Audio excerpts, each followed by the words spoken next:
రైతు సోదరులకి నమస్కారం. భారత వాతావరణ శాఖ స్కైమెట్ వాతావరణ కేంద్రం ఒక రిపోర్ట్ రిలీజ్ చేశాయి. 20వ తేదీ బంగాళాఖాతంలో అల్పపీడనం ఏర్పడేందుకు వాతావరణం అనుకూలించబోతా ఉంది. అల్పపీడనానికి, రైతులకు కాదు.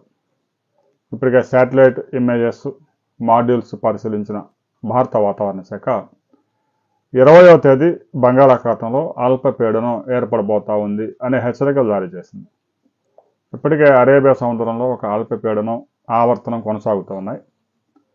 మహారాష్ట్ర, కర్ణాటక పరిసర ప్రాంతాల్లో వెస్టర్న్ ఘాట్స్లో పశ్చిమ కనుమల్లో పెద్ద ఎత్తున వర్షాలు నమోదవుతున్నాయి. ఇక రాబోయే 2-3 రోజుల పాటు 2 తెలుగు రాష్ట్రాల్లో పొడి వాతావరణం నెలకొంటుంది.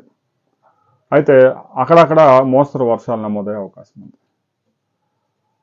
నైరుతి ఋతుపవనాలు ఇప్పటికే పూర్తిగా నిష్క్రమించాయి.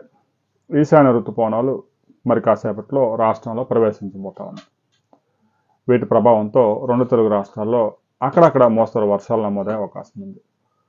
ముఖ్యంగా విజయనగరం, విశాఖపట్నం, శ్రీకాకుళం జిల్లాల్లో చాలా ప్రాంతాల్లో మోస్తరు వర్షాలు నమోదయ్యే అవకాశం ఉంది. ఉభయ గోదావరి, కృష్ణా, గుంటూరు జిల్లాల్లో కూడా కొన్ని ప్రాంతాల్లో అక్కడక్కడ 2 సెంటీమీటర్ల వర్షపాతం నమోదయ్యే అవకాశం ఉంది. రాబోయే 4 రోజుల పాటు ఉష్ణోగ్రతలు 39 డిగ్రీల టెంపరేచర్స్ టచ్ అయ్యే అవకాశం ఉంది. సాయంత్రానికి కొన్ని ప్రాంతాల్లో మోస్తరు వర్షాలు నమోదయ్యే అవకాశం ఉంది.